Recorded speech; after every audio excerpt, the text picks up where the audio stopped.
তিনি বিশেষ কাজে দেশের বাহিরে অবস্থান করছে বিদায় তিনি আসতে পারেন নাই। তিনার পক্ষ থেকে প্রতিনিধি প্রেরণ করেছেন জাকের পার্টি চেয়ারম্যান মহোদয়ের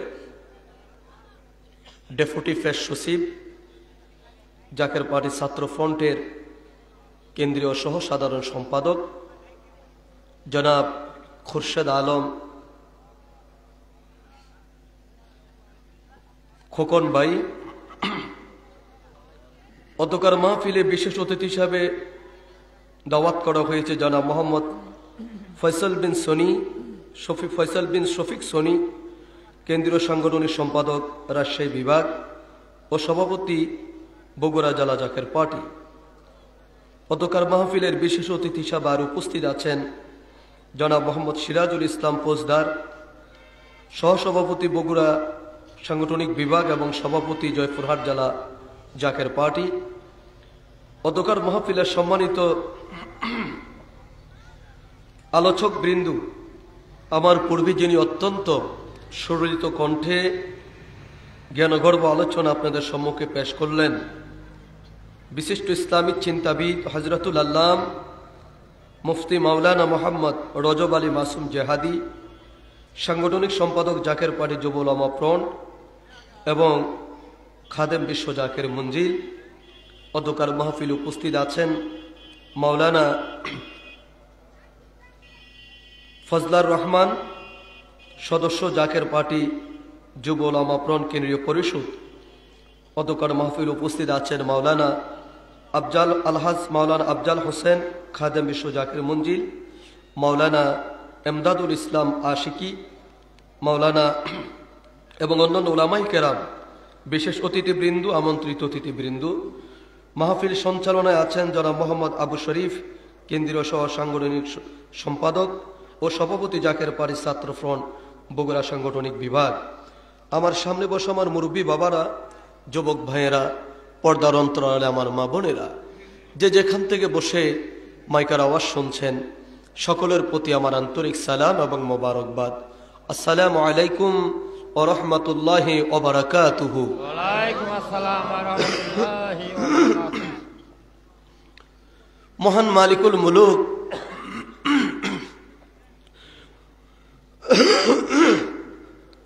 ওয়ালি জালালের দরবারে অসংখ্য গণিত কালিমাতুশ শুকর আদায় করি, যিনি আমাদেরকে মায়া করে, দয়া করে, ভালোবেসে এই পবিত্র জান্নাতের বাগানে বসার সুযোগ করে দিলেন। সে মহান রব্বে কারিমের দরবারে অবনত চিত্তে, দিলকে উজাড় করে, উচ্চ কণ্ঠে, মোহাব্বতে আমরা সকলে একবার পড়ি আলহামদুলিল্লাহ। দরুদ ও সালাম সেই নবী পাকের দরবারে, যিনি নবীদের নবী, কুল কায়নাতের নবী, সৈয়দুল আম্বিয়া, নবিউল আম্বিয়া, ইমামুল মুরসালিন, খাতামান নবীন, শামসুল হিদা, বদরুদ্দোজা, নূরুন আলা নূর, নবী মুহাম্মদুর রাসূলুল্লাহ সাল্লাল্লাহু তাআলা আলাইহি ওয়াসাল্লামের দরবারে লক্ষ কোটি কদম বসে আরজ করি, আমার আকা, আমার সাহেব, আমার পেশোয়া, আমার দস্তগীর, অলিকুল সম্রাট, জাকের পার্টির মহান প্রতিষ্ঠাতা, বিশ্ব অলি খাজা বাবা শাহ সুফি সৈয়দ আল্লামা মাওলানা ফরিদপুরি কুদ্দুস আসরুল আদিস সাহেবের নূর কদম মোবারকে কদম বসে আরজ করি, তেনার আধ্যাত্মিক উত্তরাধিকার আমাদের মাথার তাজ মহামান্য পীরজাদা আলহাজ হযরত খাজা মিয়াবাইজান মুজাদ্দিদ সাহেবের পুত পবিত্র কদম মোবারকে কদম বসে আরজ করি, কেবলাজান হুজুর পাকের আধ্যাত্মিক উত্তরাধিকার হিজবুল্লাহর ইমাম, জাকের পার্টির মহামান্য চেয়ারম্যান পীরজাদা মুস্তফা আমির ফয়সাল মুজাদ্দিদ সাহেবের পুত পবিত্র কদম মোবারকে কদম বসে আরজ করি, হযরত খাজা বড় চাচা মিয়া মুজাদ্দিদি, হযরত খাজা মেজু চাচা মিয়া মুজাদ্দিদি এবং খাজা পরিবারের মহাসম্মানিত সকল সদস্য এবং সদস্যবৃন্দের প্রত্যেকের পাক কদম মোবারকে। মুআজ্জিজ মুহতারাম, কনকনে শীতের রাত, আলোচনা সুদীর্ঘ নয়, সংক্ষিপ্ত করে কিছু কথা বলে ইনশাআল্লাহ আপনাদেরকে নিয়ে আল্লাহ পাকের দরবারে ফরিয়াদ করব, হাত তুলব, তওবা করব।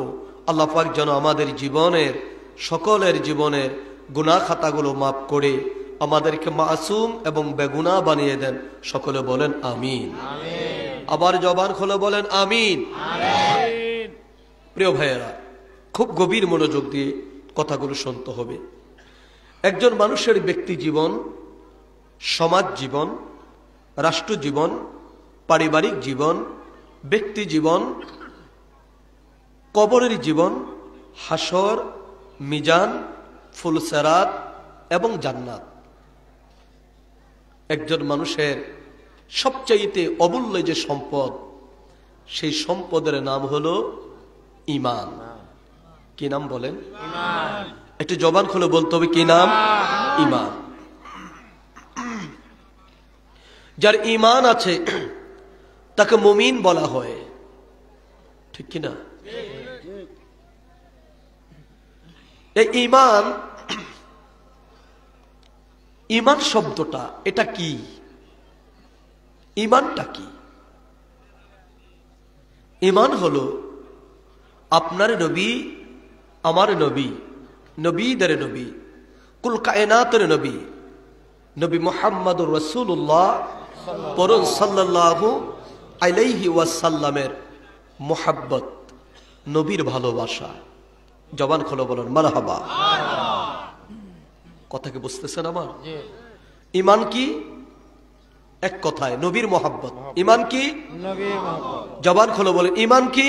নবীর মুহাব্বত। নবীর মুহাব্বত। নবীর মুহাব্বত নাই, আপনার ঈমান নাই। মুহাব্বত আছে, ঈমান আছে। মারহাবা বলেন না? মারহাবা। মুহাব্বত আছে, ঈমান আছে। নবীর মুহাব্বত নাই, ঈমান নাই। বলবেন হুজুর, আমি যদি কেউ লম্বা পাগড়ি, দাড়ি, টুপি, পাঞ্জাবি গায়ে দিয়ে তসবিহ হাতে নিয়ে ঘুরে, ইম্পসিবল। এই লেবাসের নাম ঈমান নয়।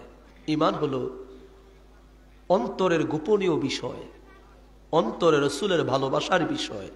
জবান খুলে বলেন মারহাবা। যেমনি ভাবে আল্লাহর নবী রাহমাতাল লিল আলামিন হাদিসে পাকের মধ্যে নবী জামার ইরশাদ করেন, ক্বালান নবী সাল্লাল্লাহু আলাইহি ওয়াসাল্লাম, লা ইউমিনু আহাদুকুম হাত্তা কুনা হাব্বা ইলাইহি মিন ওয়ালিদিহি ওয়া ওয়ালাদিহি ওয়ান নাসি আজমাইন। নবী জামার পৃথিবীর মানুষদের উদ্দেশ্য করে বলে, শোনো, লা ইউমিনু, লা ইউমিনু, তুমি ইমানদার হতে পারবা না, ইমানদার হতে পারবা না। ইয়া রাসূলুল্লাহ, কতক্ষণ পর্যন্ত আমি ইমানদার হতে পারবো না? আল্লাহর নবী রাহমাতাল লিল আলামিন সাইয়েদনা হযরত ওমর ইবনে খাত্তাব রাদিয়াল্লাহু তাআলা আনহু, মারহাবা বলেন না? কি নাম? ওমর ইবনে খাত্তাব রাদিয়াল্লাহু তাআলা আনহু, আশারায়ে মুবাশশারা, 10 জন জান্নাতের সার্টিফিকেট প্রাপ্ত যে মানুষ পৃথিবীতে, সেই 10 জনের মধ্যে অন্যতম একজন। তিনার নাম হলো সাইয়েদনা হযরত ওমর ইবনে খাত্তাব রাদিয়াল্লাহু তাআলা আনহু। জবান খুলে বলেন মারহাবা। মারহাবা। পরবর্তী মুহূর্তে অর্ধজাহান যিনি শাসন করলেন, যার শাসনের কথা এখনো পৃথিবীর ইতিহাসে সোনার অক্ষরে লিখিত আছে। এখনো মানুষ যারা একটু ভালো শাসক হতে চায়, যারা দেশপ্রেমিক শাসক হতে চায়, তারা চেষ্টা করে আমি যেন হযরত ওমরের মতো করতে পারি। আল্লাহু আকবার বলেন না? কথা বুঝতেছেন? যারা একটু দেশপ্রেম এবং জনগণকে ভালোবাসে, একটু ভালো মানুষ, ভালো লিডার যারা, তাদের স্বপ্ন আমি যেন হযরত ওমরের মতো দেশের মানুষকে ভালোবাসতে পারি, আমার ভিতরে যেন অহংকার না থাকে। মারহাবা বলেন না? মারহাবা। যে ওমরের খেলাফত আমলে ইসলাম বিস্তৃতি হতে হতে অর্ধজাহান পর্যন্ত পর্যন্ত ইসলামের দাওয়াত পৌঁছেছিল যে উমরের কথা শুনলে শয়তান পর্যন্ত ভয় পেয়ে যেত। মারহাবা বলেন। শয়তান কি ভয় পেয়ে যেত। আর আমাদের শাসক যারা, এদেরকে দেখলে শয়তান হাতে তালি মারে। এক বন্ধু গেছে, আরেক বন্ধু আসছে, কোনো চিন্তা নাই, শয়তান হাতে তালি দেয়। আর হযরত ওমরকে দেখলে শয়তান ভয় পেত। মারহাবা বলেন না। শয়তান কি ভয় পেত। যার এত খ্যাতি, যার এত সুনাম, যার এত হুঙ্কার, যার এত গর্জন, ইসলাম গ্রহণ করার পরে ডাক দুকি, ইয়া রাসূলুল্লাহ, নামাজের সময় হয়েছে, আযান দিবেন না? হুজুর কয়, বেলাল, ওমর এসেছে, ঈমান এনেছে, ঈমান আনার পর নামাজ। ঈমান আনার পর কি? নামাজ। আগে ঈমান, তারপর নামাজ। হুজুর কয়, হুজুর বলে, বেলাল, আযান দাও, ঘরের ভিতরে দাও। ওমর কয়, হুজুর ঘরের ভিতরে কেন? কয়, খানে কাবায় গেলে আবু জাহেল, উতবা, সাইবা আমাদেরকে আক্রমণ করে। ওমর কয়, ইয়া রাসূলুল্লাহ, আপনার দরবারে এখন, আপনার দল এখন ওমর আছে, আপনি জানেন না? সুবহানাল্লাহ। ওমর আছে, আপনি জানেন না? কাকে ভয় করেন? আসেন, ইসলাম গ্রহণ করার সঙ্গে সঙ্গে হযরত ওমর খানে কাবার পাশে দাঁড়িয়ে গেলেন। রাঙ্গা তরবারিটা খুলে মক্কাবাসীর উদ্দেশ্যে ভাষণ দিল। মক্কার লোকেরা শোনো, আমি ওমর ইবনে খাত্তাব ইসলাম গ্রহণ করেছি, আল্লাহর নবীর কাছে আমি আত্মসমর্পণ করেছি। আমি পড়েছি লা ইলাহা ইল্লাল্লাহু মুহাম্মাদুর রাসূলুল্লাহ সাল্লাল্লাহু আলাইহি ওয়াসাল্লাম। আমি ওমর ইসলাম গ্রহণ করেছি। এখন থেকে ইসলামের দাওয়াত আর লুকোচুরি করি নয়, এখন থেকে ওপেন চলবে। মারহাবা বলেন না। ওপেন চলবে। কোথায় বেলাল, তুমি আযান দাও। আমি দেখতে চাই এই মক্কার কোন মায়ের সন্তান তার মায়ের বুক খালি করতে চায়। এই মক্কার কোন নেতা, এই মক্কার কোন পুরুষ তার স্ত্রীকে বিধবা করতে চায়। তুমি আযান দাও। আমি ওমর রাঙ্গা তরবারি নিয়ে দাঁড়িয়ে আছি। ইসলামে বাধা দিবে, আযানে বাধা দিবে, আমি ওমরের তরবারে তার গর্দান আলাদা হয়ে যাবে। আল্লাহু আকবার বলেন।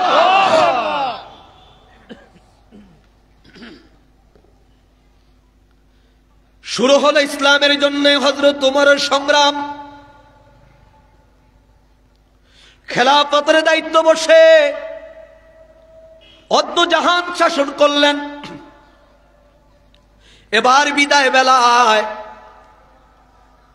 বিদায় বেলায় তিনি এবার মৃত্যু সজ্জায় তিনি শায়িত হয়ে গেছে। হযরত ওমর চোখের পানি ছেড়ে কাঁদে। তিনার পুত্র হযরত আব্দুল্লাহ ডাক দিয়ে বলে, আব্বা জান, আপনি কেন কাঁদেন? আপনার কি খুব কষ্ট হচ্ছে? হযরত ওমর ডাক দিয়ে বলে, না রে আব্দুল্লাহ, দুনিয়ার এই কষ্টের জন্য কাঁদি না। বাবা, তাহলে কি জন্য আপনি কাঁদেন? আমি একটু শুনতে চাই। অভাবের তাড়নায়? না রে বাবা, অভাবের জন্য কাঁদি না। এ বাবা, তাহলে কেন কাঁদেন জানতে চাই। হযরত ওমর ডাক দিয়ে বলো, আব্দুল্লাহ শোনো, আমার মন বলছে রে, আমি আর বেশি দিন এই জগতে থাকবো না। এই জগৎ থেকে আমাকে পর জগতে পাড়ি দিতে হবে। যে কোনো মুহূর্তে মালাকুল মউত আজরাইল আলাইহিস সালাতু ওয়াস সালাম আমার ঘরের দরজায় এসে হাজির হয়ে যাবে। আমার ইন্তেকাল হয়ে যাবে। আমি কাঁদি ওই ভয়ে, ইন্তেকালের পরে আমাকে যখন কবরস্থ করা হবে, আমাকে যেই কবরের মধ্যে রাখা হবে, ওই কবরের তো দরজা নাই, ওই কবরের জানালা নাই, ওই কবরের আলো নাই, ওই কবরে বাতাস নাই, ওই কবরে লেপ তোষক কিছু নাই, ওই কবরের মধ্যে আপনজন কেউ নাই। ওই আধার কবরের মধ্যে আমি ওমর কেমন করে থাকবো? ওই কবরের বয় আমি কান্দি। হযরতে আব্দুল্লাহ বলে, আব্বা জান, আপনি যদি এই জন্য কাঁদেন তাহলে তামাম পৃথিবীর অন্য মানুষগুলো আর কি করবে? এর আব্দুল্লাহ, অন্য মানুষ কি করবে আমি জানি না, তবে আমার ভিতরে কবরের বড় ভয় হয়, কবরের বড় ভয় হয়। যদি একটু ভালো জায়গা পেতাম, ওই জায়গায় যদি আমি আমার কবরটা করতে পারতাম। হযরত আব্দুল্লাহ বলে, আব্বা জান, কবরের মধ্যে আবার ভালো জায়গা, সাধারণ জায়গা আছে নাকি? হযরত ওমর বলে, আব্দুল্লাহ রে, অবশ্যই একটা ভালো জায়গা আছে। যদি আমার কবর, আল্লাহু আকবার বলেন, আমার কবরটা যদি আল্লাহর নবী রাহমাতাল লিল আলামিনের কদমের নিচে যদি আমার কবরটা হতো, আমার যদি দাফন করা হতো, তাহলে আমি ওমরের আর কোনো টেনশন থাকতো না। আমি ওমর আমার রাসূলুল্লাহর কদমের নিচে আমি আছি, ওই কবরে থাকলে আমার আর কোনো চিন্তা থাকতো না। হযরত আব্দুল্লাহ বলে, আব্বা জান, আপনি মক্কার গভর্নর, এই মদিনার গভর্নর, অদ্য জাহানের খলিফা আপনি। এ বাবা, আপনি যেখানে চাইবেন সেখানে আপনাকে দাফন করা হবে। হযরত ওমর বলে, আব্দুল্লাহ রে, না না না, যে জায়গাটুকুর কথা বলছি রে আব্দুল্লাহ, সেই জায়গার মালিকানা, সেই জায়গার মালিকানা, মালিকাত্ব আল্লাহর নবী রাহমাতাল লিল আলামিন তিনার প্রিয় স্ত্রী হযরতে আম্মা জান আয়েশা সিদ্দিকা রাদিয়াল্লাহু তাআলা আনহাকে দিয়ে রেখেছে। ওই জায়গার মালিক হযরত আম্মা জান আয়েশা। আল্লাহু আকবার বলেন। আমি চাইলে ওই জায়গার মধ্যে আমার কবর হয় না, আমি চাইলে আমি ওই জায়গার মধ্যে আমি থাকতে পারো না। ওই জায়গার মালিক আল্লাহর নবী হযরত আম্মা জান আয়েশা সিদ্দিকা রাদিয়াল্লাহু তাআলা আনহাকে করেছে। হযরত ওমর এই কথা বলে চোখের পানি ছেড়ে কাঁদে। আমার প্রিয় ভাইয়েরা, হযরত আব্দুল্লাহও কাঁদে। হযরত ওমর বলে, আব্দুল্লাহ রে, আমি তোমাকে একখানা চিঠি লিখে দেই, এই চিঠিখানা নিয়ে তুমি হযরতে আম্মা জান আয়েশা সিদ্দিকার কাছে তুমি চলে যাবে। চলে গিয়ে তুমি আমিরুল মুমিনিনের ছেলে ওমরের বেটাই পরিচয় দিও না, বলবা তুমি রাসূলুল্লাহর গোলাম হযরত ওমরের বেটা আব্দুল্লাহ। বড় পরিচয় দিও না, বড় পরিচয় দিও না। জয়া সালাম দিয়া আমার চিঠিখানা দিও, আর আমার কষ্টের কথা আম্মা জানকে বইল। জবান খুলে বলেন সুবহানাল্লাহ। হযরত আব্দুল্লাহ চিঠিখানা নিয়ে আল্লাহর নবী রাহমাতাল লিল আলামিনের প্রিয় দরবিনী হযরত আম্মা জান আয়েশা সিদ্দিকা রাদিয়াল্লাহু তাআলা আনহার ঘরের দরজায় চলে গেলেন, সালাম দিলেন। ঘরের দরজা খোলা হলো। ডাক দিয়ে বলে, আব্দুল্লাহ আপনি কি নিয়ে এসেছেন? হযরত আব্দুল্লাহ চোখের পানি ছেড়ে ছেড়ে কাঁদে। হযরতে আম্মা জান আয়েশা সিদ্দিকা বলে, আব্দুল্লাহ আপনি কেন কাঁদেন? আম্মা জান, আমার বাবা হযরত ওমর মৃত্যু সরজায় তিনি শায়িত, যে কোনো মুহূর্তে তিনি জগৎ থেকে চলে যাবে, কিন্তু তিনি শঙ্কিত কোথায় তার কবর করা হবে, কোথায় তিনাকে দাফন করা হবে। এই জন্য তিনি বড় চিন্তিত। আপনার কাছে আরজি পেশ করার জন্য বলেছে, আর আপনার কাছে একখানা চিঠি দিয়েছে, দয়া করে চিঠিখানা আপনি গ্রহণ করেন। হযরত আব্দুল্লাহ হযরতে আম্মা জান আয়েশা সিদ্দিকার হাতে যখন চিঠিখানা তুলে দিলেন, ওই চিঠিখানা যখন খুললেন, আম্মা জান আয়েশা বলেন, ওই চিঠি পড়ে দেখি হযরত ওমর আমার কাছে আরজি করেছে। আম্মা জান, আমি জানি আপনি আল্লাহর নবী রাহমাতাল লিল আলামিনকে অনেক ভালোবাসেন, আল্লাহর নবীকে আপনি অনেক মহব্বত করেন। আম্মা জান, আমি তাও জানি আপনার জীবনের শেষ ইচ্ছাটুকু হলো আল্লাহর নবীর কদম মোবারকে আপনি থাকবেন, এটা হলো আপনার জীবনের শেষ ইচ্ছা। তবে আমি ওমর কবরকে বড় ভয় পাই, কবরকে বড় ভয় পাই। ওই আধার কবর আমি কেমনে থাকবো গো? এ আম্মা জান, এ আম্মা জান আয়েশা, তাই আপনার দরবার আমার ফরিয়াদ, আল্লাহর নবীর ওই কদম মুবারকের নিচে যেই জায়গাটুকু আপনার নামে রয়েছে, আপনি যদি আমাকে দয়া করে ওই জায়গাটুকু ভিক্ষা দেন, আমি যদি আমার নবীর কদম মোবারকে আমি শুইতে পারি, নবীর কদমের নিচে যদি আমার কবর হয়, আমি ওমরের আর কোনো চিন্তা থাকবে না, আর কোনো ভয় থাকবে না। জবান খুলে বলেন মারহাবা, আল্লাহু আকবার বলেন। নবী নবী বলে সারা জীবন আমি কাঁদব, বলেন নবী নবী বলে সারা জীবন আমি কাঁদব। ওগো ভালোবেসে নবীজিকে, বলেন ভালো নবীজিকে হৃদয় মাঝে বরে রাখবো। ও নবী নবী বলে সারা জীবন আমি, বলেন নবী নবী বলে সারা জীবন আমি। দুরুদ সালামে মিলাদ কিয়ামে, দুরুদ সালামে মিলাদ কিয়ামে নূর নবীকে ভালোবাসবো। নবী নবী বলে সারা জীবন আমি কাঁদব, বলেন নবী নবী বলে সারা জীবন আমি কাঁদব। লোভ লালসায় পরে আমি, লোভ লালসায় পরে আমি ওই নবীর কদম নাহি সারব। নবী নবী বলে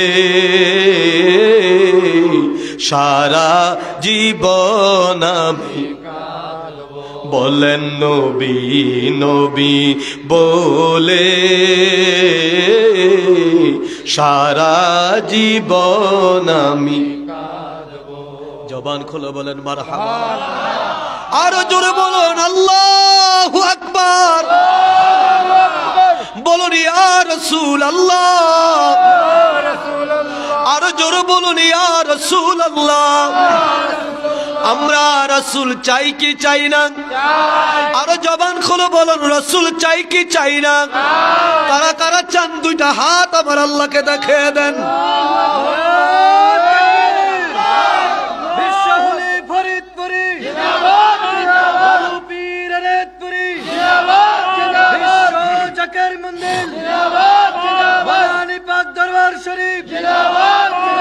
ভাইজান মুজাদ্দিদি, ভাইজান মুজাদ্দিদি, জাকের পাটি, জাকের পাটি, তাকবীর, মারহাবা বলেন, আরো জোরে বলেন মারহাবা। কষ্ট হচ্ছে, গভীর মনোযোগ, খুব গভীর মনোযোগ। আম্মা জান আয়েশা চিঠিখানা পড়ে চোখের পানি ছেড়ে কাঁদতে আরম্ভ করলেন। জীবনের শেষ সম্বল আমার নবীর কদমের যে জায়গাটুকু, ওই জায়গা ওমর ইবনে খাত্তাব আম্মা জান আয়েশার কাছে চায়। ও আমার যুবক ভাইয়েরা, ও আমার মুরব্বী বাবারা, ও আমার পর্দার আড়ালের মা বোনেরা, ও আমার কালাই থানার জাকের ভাই বোনেরা, মুসলমান ভাই বোনেরা, যে হযরত ওমর এই পৃথিবীর মধ্যে সার্টিফিকেট পেয়েছেন তিনি জান্নাতি, আশারায়ে মুবাশশারার অন্যতম সদস্য হলেন সাইয়েদানা হযরতে ওমর ইবনে খাত্তাব রাদিয়াল্লাহু তাআলা আনহু। কথা বলেন ঠিক কিনা? জান্নাতের সার্টিফিকেট থাকার পরেও ওই কবরের ভয় শঙ্কিত, ওই কবরের ভয় আতঙ্কিত। আজকে আমাদের নামাজ নাই, রোজা নাই, আমল নাই, বন্দিগি নাই। আমাদের যে মৃত্যু হবে সেই মৃত্যুর খবরটা পর্যন্ত আমরা ভুলে গেছি। এই পৃথিবীর মধ্যে যত ধর্ম আছে সব ধর্মের মানুষ কোরআনকে যদি নাও মানে আমার প্রিয় ভাইরা, কিন্তু কোরআনের একটা আয়াত মানতে সবাই বাধ্য। একটা আয়াত তাকে মানতে হয়, নাস্তিক হোক আর আস্তিক হোক, খ্রিস্টান হোক আর বৌদ্ধ হোক, নাসারা হোক আর শিখ হোক, যেই ধর্মের হোক না কেন, কোরআনুল কারীমকে তারা আংশিক হলো তারা মানতে রাজি। কথা বলেন, মানতে রাজি। বলবেন হুজুর কোন আয়াত? নামাজের আয়াত না, নামাজের আয়াত না, রোজার আয়াত না, হজের আয়াত না, যাকাতের আয়াত না, ওই কোরআনুল কারীমে আমার আল্লাহ তাবারাক তাআলা সকল মানব জাতিকে, সকল প্রাণীদের উদ্দেশ্য করে বললেন কুল্লু নাফসিন যায়িকাতুল মাউত। ও প্রাণীর সকল শোনো, সমস্ত প্রাণী মৃত্যুর স্বাদ, মৃত্যুর পেয়ালা পান করতে হবে। আপনি হিন্দু হন, আপনি খ্রিস্টান হন, কোরআন আপনি নাই মানুন আর নাই যাই করুন, কিন্তু কোরআনের এই আয়াত অমান্য করার সুযোগ কোনো জাতির নাই, কোনো প্রাণীর নাই। সকল প্রাণী কোরআনুল কারীমের এই আয়াত মানতে হয়। কথা বলেন বাবা ঠিক কিনা? আরো জোরে। এই আয়াত অবজ্ঞা করার, এই আয়াতকে অবহেলা করার, এই আয়াতকে অমান্য করার সুযোগ আমার আল্লাহ কাউকে দেয় নাই। আপনি জন্মেছেন তো মৃত্যু আপনার অবধারিত। কথা বলেন ঠিক কিনা? বরঞ্চ পৃথিবীর মধ্যে আসার একটা ধারাবাহিকতা আছে, যাবার বেলার কোনো ধারাবাহিকতা নাই। এমন ঘটনা ঘটে, নাতির লাশ দাদা নানা কাঁধে করে কবরস্থানে দাফন করতে হয়, বাবার কাঁধে করে সন্তানের লাশ দাফন করতে হয়, কবরে নিতে হয়। কথা বলেন ঠিক কিনা? হযরত ওমর ইবনে খাত্তাবের স্মৃতি পেয়ে হযরত আম্মা জান আয়েশা চোখের পানি ছেড়ে কাঁদলেন। হযরত আব্দুল্লাহ ডাক দিয়ে বলে, আম্মা জান কি লিখেছে আব্বা জান? যা দেখে আপনি চোখের পানি আপনি ফেলতেছেন, আপনি কান্না বন্ধ করতে পারেন না। হযরতে আম্মা জান আয়েশা ডাক দিয়ে বলে, আব্দুল্লাহ রে শোনো, আপনার বাবা হযরত ওমর আমার কাছে আল্লাহর নবীর কদমের নিচে যে জায়গাটুকু আমি আয়েশার জীবনের শেষ সম্বল, আল্লাহু আকবার বলেন না, যেই জায়গাটুকু আমি আয়েশার জীবনের শেষ সম্বল, এই ছাড়া আমার আর জীবনে কোনো সম্বল নাই। এই জায়গায় আমার ইন্তেকালের পরে আমার দাফন করার জন্য আমি বলে রেখেছিলাম, আমার ইচ্ছা, আমার জীবনের শেষ চাওয়া, আমার নবী রাহমাতাল লিল আলামিনের কদমের নিচে যেন আমার কবরটা হয়। এ আব্দুল্লাহ, কিন্তু আপনার বাবা হযরত ওমর ওই কবরটা জায়গা আমার কাছে তিনি চায়, ওই কবরের জায়গাটুকু আমি যেন তিনাকে দান করে দেই। এখন কি করব বলেন? আমার জীবনের শেষ ইচ্ছা হলো নবীর কদমে থাকা। অন্যদিকে আপনার বাবা হযরত ওমর আমার কাছে জায়গা চায়, নবীর কদমের নিচে তিনিও থাকতে চায়। কি আমি করব আপনি বলুন? হযরত ওমর, হযরত আব্দুল্লাহ কান্দে, হযরত আম্মা জান আয়েশা সিদ্দিকা রাদিয়াল্লাহু তাআলা আনহা কাঁদে। হঠাৎ করে আম্মা জান আয়েশা সিদ্দিকা বলে, এরে আব্দুল্লাহ, আপনার বাবাকে বলে দেন, আপনার বাবাকে বলে দেন আমি আয়েশা আমার নবীর কদমের নিচের ওই জায়গাটুকু আপনার বাবা হযরতে ওমরকে আমি দান করে দিলাম। জবান খুলে বলেন মারহাবা, আল্লাহু আকবার বলেন। আপনার বাবার আমি ওই জায়গাটুকু দান করে দিলাম। কেন দান করে দিলাম জানেননি? আমার প্রিয় ভাইয়েরা, বন্ধুরা, আজকে আমাদের মুসলমানের ভিতরে কৃতজ্ঞতা বোধ নাই। কথা বলেন ঠিক কিনা? কৃতজ্ঞতা বোধ নাই। আজকে আমাদের মধ্যে মানবতা নাই। আজকে আমাদের মধ্যে শিষ্টতা নাই, ভদ্রতা নাই, আদব নাই, লেওয়াজ নাই, যার কারণে কোটি কোটি শত কোটি মুসলমান হওয়ার পরেও তাম পৃথিবীর বুকার মুসলমান মার খেতে খেতে মুসলমানের পিঠ দেওয়ালে ঠেকে গেছে। কথা বলেন ঠিক কিনা? 18 কোটি বাঙালির দেশ এই বাংলাদেশ, কথা বলেন ঠিক কিনা? এই 18 কোটি বাঙালির মানুষের মধ্যে 95% মানুষ হলো একমাত্র ধর্ম ইসলাম ধর্ম, মুসলমানের দল। কথা বলেন ঠিক কিনা? কিন্তু আমরা দেখেছি এখন পর্যন্ত স্বাধীনতার পর থেকে, স্বাধীনতার 54 বছরের মধ্যে এসেও এই বাংলাদেশের সংসদে এখনো ইসলামের পক্ষে কোন দল ইসলামী রাষ্ট্র কায়েমের জন্য, ইসলামী কল্যাণ রাষ্ট্র গঠন করার জন্য যারা ক্ষমতায় ছিল, যারা ইতিপূর্বে ক্ষমতার স্বাদ গ্রহণ করেছে, ইসলামিক দল বলেন আর মুসলমান দল বলেন, ইসলাম কায়েমের জন্য প্রস্তাবনা পর্যন্ত কেউ উপস্থাপনা করে নাই। কিন্তু নির্বাচনের সময় আসলে ইসলামের লেবাস লাগাইয়া, ইসলামের লেবেল লাগাইয়া আমরা মানুষের কাছে ভোট চাইতে যাই। আমার প্রিয় ভাইয়ের, আমার কথা হলো, মানুষের কাছে ভোট চাইতে হবে কেন? আমার কর্ম যদি ইসলামের পক্ষে হয়, আমার পূর্ব ইতিহাস যদি ইসলামের পক্ষে হয়, আর আমি যদি মুসলমান হই, আমার দেশের মানুষ যদি এক আল্লাহকে ভয় করে, আল্লাহু আকবার বলেন, আমার দেশের মানুষ যদি লা ইলাহা ইল্লাল্লাহ মুহাম্মাদুর রাসূলুল্লাহ সাল্লাল্লাহু আলাইহি সাল্লাম এই কালিমায় যদি ঐক্যবদ্ধ হয়, তাহলে এই দেশ ইসলাম ছাড়া অন্য কিছু আর থাকে না, ইসলাম ছাড়া অন্য কিছু থাকে না, থাকে না। কথা বলেন ঠিক কিনা? আরো জোরে। কিন্তু আমরা দেখি তার ভিন্ন রূপ। কারণ আমরা চুন খেয়ে মুখ ফুরাইয়া, কথা বলেন না, চুন খেয়ে মুখ ফুরাইয়া এখন বগুড়ার দই দেখলো ভয় পাই। ঠিক কিনা বলেন? বগুড়ার দই দেখলো আমরা ভয় পাই। কারণ ইতিপূর্বে যারা ইসলামকে ব্যবহার করে সংসদে গিয়েছিল, তারা যথাযথভাবে ইসলামকে দিনের জন্য, ইসলামকে সংসদের মধ্যে উপস্থাপন করে নাই।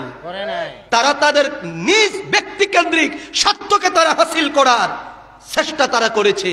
কিন্তু যতই চেষ্টা করেন, মাকারু মাকার আল্লাহ, আল্লাহু খায়রুল মাকিরিন, আপনি যত চক্রান্তই করেন, যত কিছুই আপনি করেন, সকল চক্রান্তকে নস্যাৎ করে দিতে পারেন তিনি কে? আল্লাহ। আরো জোরে বলেন, তিনি কে? আল্লাহ। আজকে কিছু কিছু ব্যক্তির কারণে আজকে ইসলাম শুনলে মানুষ ভয় পায়। ঠিক কিনা বলেন? ডক্টর ইউনূস অন্তর্বর্তীকালীন সরকারের প্রধান উপদেষ্টা, গত কয়েকদিন আগে তিনি সফরে গিয়েছিলেন। এক সাংবাদিক তাকে প্রশ্ন করেছে, আপনি কি মনে করেন আপনার দেশে আগামীর সরকার জঙ্গিবাদী ইসলামের সরকার আসবে? আমার কথা হলো, ইসলামী সরকারের কথা বলতে পারে, তার সাথে জঙ্গি শব্দ ব্যবহার হবে কেন? হয়েছে কিছু কিছু রাজনৈতিক দলের কারণে, কিছু কিছু সংগঠনের কারণে। কারণ এরা জায়গায় অজায়গায় ব্যক্তি স্বার্থ তারা ইসলামকে ব্যবহার করেছে, মানুষ হত্যা করে, মানুষের মাথায় বাড়ি দেয়, সেখানে তারা আল্লাহু আকবার বলে বাড়ি দেয়। কথা বলেন ঠিক কিনা? গত সপ্তাহে টঙ্গী ইজতেমায় মারামারি হলো, দুই পক্ষেই একে জাত। কথা বলেন না, দুই পক্ষে একে জাত, এরাও তাবলিগ, এরাও তাবলিগ। কথা বলেন না, এরাও তাবলিগ, এরাও তাবলিগ। তাদের সর্বোচ্চ যে সূরা পরিষদ 15 জনের, যে 15 জন সারা বিশ্বকে তারা কন্ট্রোল করে, বড় বড় যে আলেম মুরব্বী, এই মুরব্বীদের 15 জনের মধ্যে জুবায়ের সাহেব একজন এবং সাদ সাহেব একজন, এই দুইজন, তাদের দুইজনের নাম আছে। তো তারাও বলে দিনের দাওয়াত, জুবায়ের গ্রুপও বলে দিনের দাওয়াত। আর আমরা কি দেখলো পৃথিবীতে, বিশ্ব মিডিয়া কি দেখলো?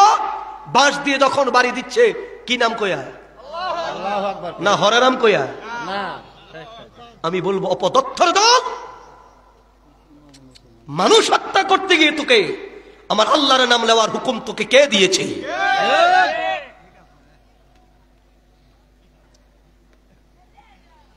শেরপুরে একটা দরবার, সেখানে কোনো মাজারও নাই।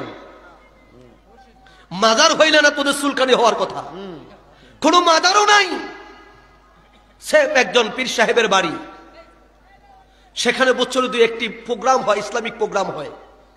সেই প্রোগ্রামের সেই বাড়ি, পীর সাহেবের সেই দরবারের আমরা দেখলাম নারাই তাকবীর স্লোগান দিয়ে গরু নিয়ে যায়। কথা বলেন, নারাই তাকবীরের স্লোগান দিয়ে গরু নিয়ে যায়, নারাই তাকবীরের স্লোগান দিয়ে বালিশ নিয়ে যায়, নারাই তাকবীরের স্লোগান দিয়ে কিছু মোল্লা মুলুবিরা ওই যে দরবারে পাক করে পাতিল নিয়ে যাচ্ছে। আজকে তথাকথিত সেই মৌলবীদের কারণে, তথাকথিত সেই ইসলামের লেবাসদারী ব্যক্তিদের কারণে বাংলাদেশে এখন পর্যন্ত ইসলামী হুকুমত কায়েম হয় নাই। কথা বলুন ঠিক না? তবে বাংলার জমিন এটা উর্বর ইসলামের একটি সমতল ভূমি। বাংলার জমিনে ইসলাম কায়েম হবে, অবশ্যই হবে। কথা বলুন ঠিক না? তবে লিখে রাখতে পারেন, যত কলা কৌশল করেন, থানা বলেন, এসপি বলেন, ডিসি বলেন, আর যত মন্ত্রণালয় যে এখন বৈশা বাদাম টিফেনার স্বপ্ন দেখেন, এসে গেছেন ক্ষমতায়, সেটা ধুলাবালিতে মিশে যাবে। হাওয়াই মিঠাই দেখতেছেন, হাওয়াই মিঠাই। বাস্তবে তা না। এই দেশ ওলি আল্লাহদের দেশ। ওলি আল্লাহদের সাথে গাদ্দারি করে, ওলি আল্লাহদের সাথে বেয়াদুফি করে কেউ ক্ষমতায় টিকে থাকতে পারে নাই, আর কেউ ক্ষমতায় যেতে পারবেও না ইনশাআল্লাহ। ইনশাআল্লাহ। কথা বলেন ঠিক না?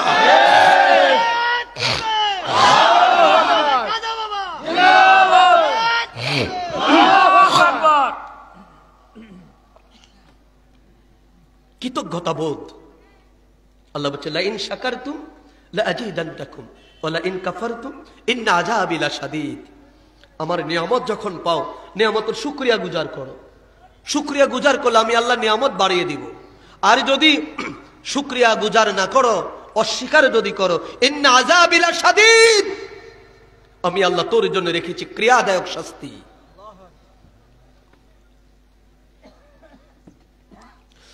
হযরত আম্মা জান আয়েশা সিদ্দিকা রাদিয়াল্লাহু তাআলা আনহা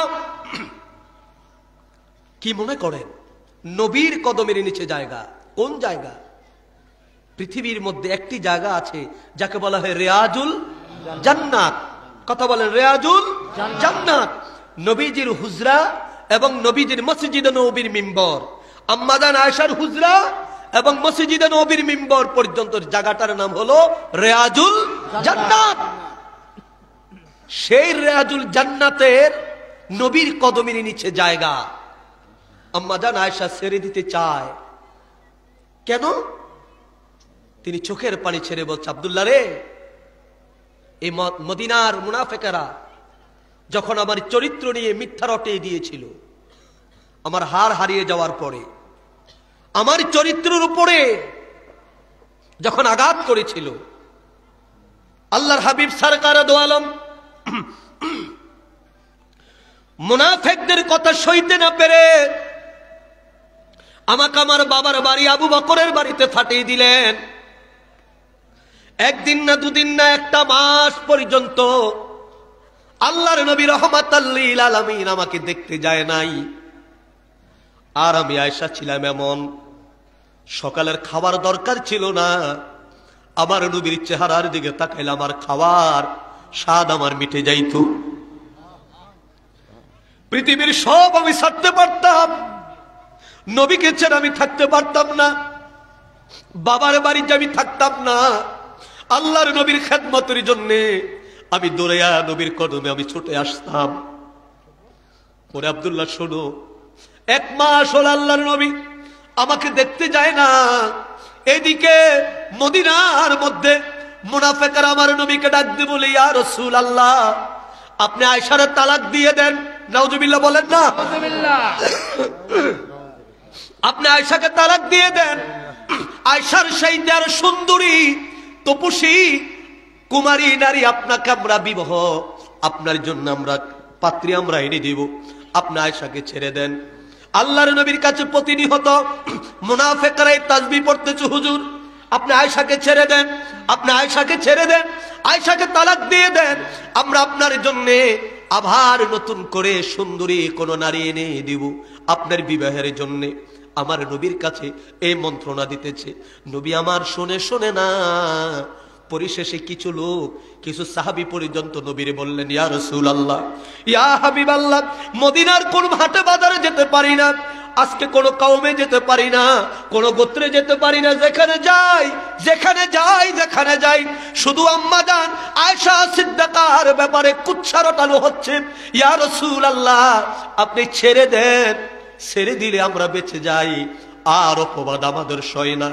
আল্লাহর নবী রাহমাতাল লিল আলামিন দরবারে যখন কিছু সাহাবী প্রস্তাব করলেন, হযরত ওমর দেখলেন সর্বনাশ, না জানি নবী সিদ্ধান্ত নিয়ে পেলেন। আল্লাহর নবীর দরবারে হযরত ওমর দাঁড়িয়ে গেলেন। আল্লাহু আকবার বলেন। আল্লাহর নবীর দরবারে হযরত ওমর দাঁড়িয়ে গেলেন।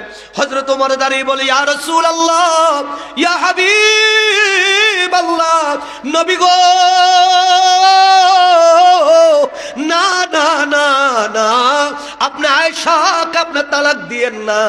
আমি ওমরের বিশ্বাস, আয়েশা এমন জঘন্য অপরাধ করতে পারে না। ইয়া রাসূলুল্লাহ, আয়েশা কে? আপনি কি ভুলে গেছেন? আয়েশা হলো আপনার আবু বকরের কন্যা। যে আবু বকর জীবনের সব ছেড়ে দিয়া আপনি নবী রাহমাতাল লিল আলামিনকে ভালোবাসলো। যে আবু বকর হিজরতের রজনীতে আপনার সঙ্গী হয়েছিল, সাপে কামড় দিয়েছে, তারপরও আপনারে ঘুম থেকে জাগায় না। ইয়া রাসূলুল্লাহ, যে আবু বকর আপনার উহুদে বদরে আপনার সঙ্গী হলেন, ইয়া রাসূলুল্লাহ, সব ছেড়ে দিয়া ওই পুর্তুলিকার ধর্ম যখন ছিল, সর্বপ্রথম যিনি আপনার কাছে কালিমার দাওয়াত গ্রহণ করেছিল, আয়েশা তো সে আবু বকরের কন্যা। ইয়া রাসূলুল্লাহ, আবু বকরের কন্যা এমন কাজ করতে পারে না, এমন কাজ করতে পারে না। হুজুর, আপনি একটু অপেক্ষা করুন, একটু অপেক্ষা আপনি করুন, আল্লাহ পাকের দরবারে ফয়সালা চান। আমি ওমরের বিশ্বাস, আল্লাহু আকবার বলেন, আমি ওমরের বিশ্বাস, নিশ্চয় আমার আল্লাহ পাক আম্মা জান হযরত আয়েশা রাদিয়াল্লাহু তাআলা আনহার চরিত্রের সুমহান সার্টিফিকেট তিনি দিয়ে দিবেন।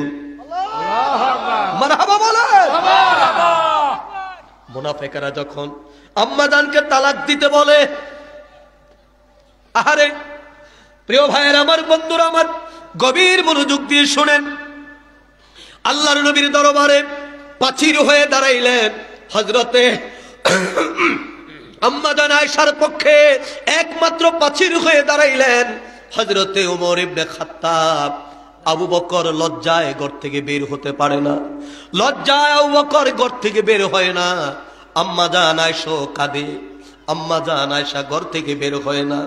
এর মধ্যে আমার আল্লাহ পাক জিবরিলকে পাঠিয়ে দিয়ে, জিবরিল রে, ও জিবরিল, যা যা আমার হাবিবুল্লাহর দরবারে যা, আমার বন্ধুর দরবারে যা, আমার বন্ধুর যায়া বলে দে আমার হাবিবের স্ত্রী তিনি হলো উম্মাহাতুল মুমিনিন, তার চরিত্র হলো পবিত্র, আমার আয়েশার কোনো ভুল নাই, আমার আয়েশা কোনো অপরাধে লিপ্ত হয় নাই। জবান খুলে বলেন মারহাবা।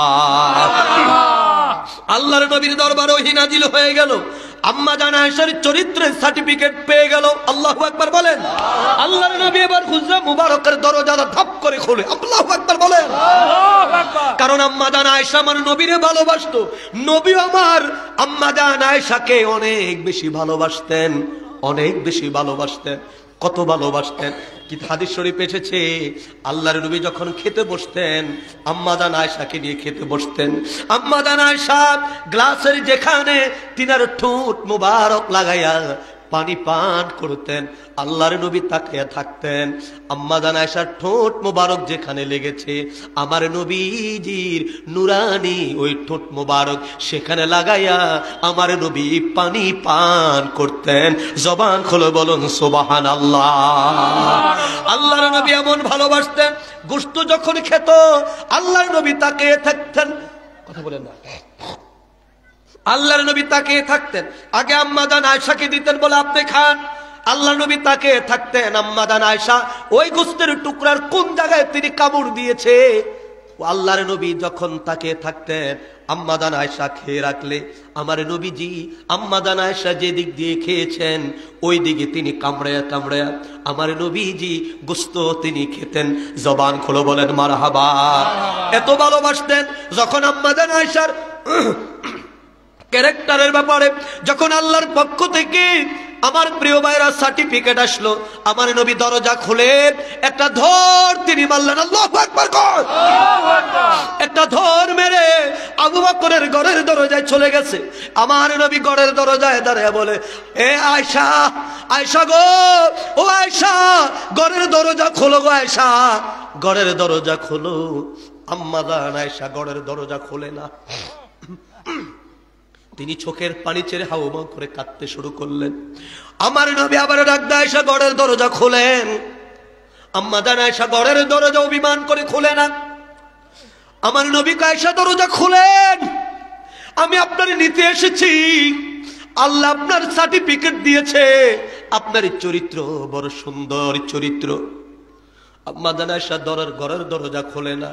হযরত আবু বকর ডাক দিয়ে বলে, আয়েশা রে, এরে আয়েশা, আমার নবী দাঁড়িয়ে আছে রে, আমার নবী তোমাকে ডাকে, কেন তুমি দরজা খোলো না? তাড়াতাড়ি করে দরজা খুলে দাও, আমার নবীর মনে কষ্ট যেন না হয়। আল্লাহু আকবার বলেন। আম্মা জান আয়েশা ঘরের দরজা খুলে আমার নবীকে জড়িয়ে ধরে হাউমা করে কাঁদেন। নবীও কাঁদেন, আম্মা জান আয়েশা সিদ্দিকাও কাঁদেন। আম্মা জান বলে, ইয়া রাসূলুল্লাহ, ইয়া হাবিবাল্লাহ, যে আয়েশাকে না দেখে একটা দিন আপনি থাকতে পারেন না, যুদ্ধের ময়দানে গেলেও আপনি আয়েশারে নিয়ে যাইতেন, সে আয়েশাকে ছেড়ে একটা মাস আপনি কেমন করেছিলেন?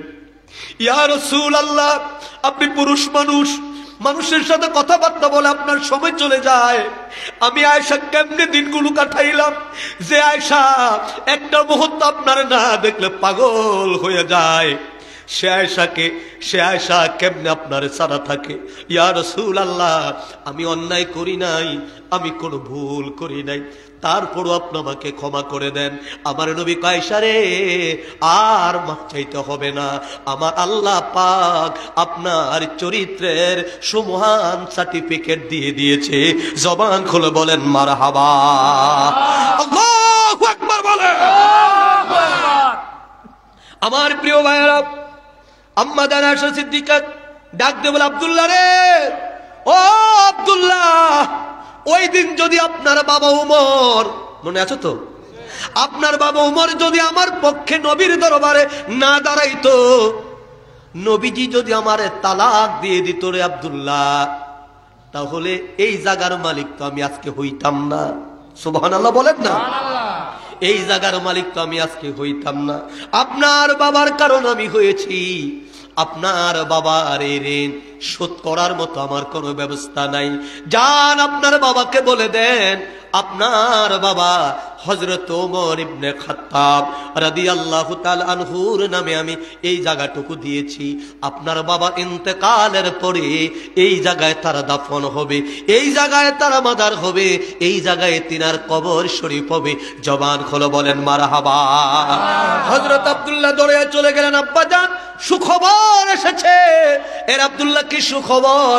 বাবা এই ঘটনা সেই দিনের কারণে আম্মা জান আয়েশা সিদ্দিকা রাদিয়াল্লাহু তাআলা আনহা আপনাকে নবীর কদমের জায়গাটুকু দিয়েছেন। হযরত ওমর চোখের পানি ছেড়ে কাঁদলেন আর ডাকতে বলে, আব্দুল্লাহ রে, এবার আমি একটু নিশ্চিন্তে ঘুমাইতে পারবো, কারণ আমি জানি রে, আমার রাসূলুল্লাহর কদমে যার জায়গা হয় তার কোনো ভয় নাই, তার কোনো চিন্তা নাই। আমার আল্লাহ তার প্রতি রাজি খুশি হয়ে যায়। জবান খুলে বলেন মারহাবা। লা ইলাহা ইল্লাল্লাহ, লা ইলাহা ইল্লাল্লাহ, লা ইলাহা ইল্লাল্লাহ, মুহাম্মদ রাসূলুল্লাহ, হক লা ইলাহা ইল্লাল্লাহ, লা ইলাহা ইল্লাল্লাহ, ইল্লাল্লাহ মুহাম্মদ রবিউল আউয়াল চন্দ্র মাস নূরে তেন বিজির প্রকাশ বিমোহিত আকাশ বাতাস বিমোহিত আকাশ বাতাস পূরণ কালমা আসে কান লা ইলাহা জোড়ে লা ইলাহা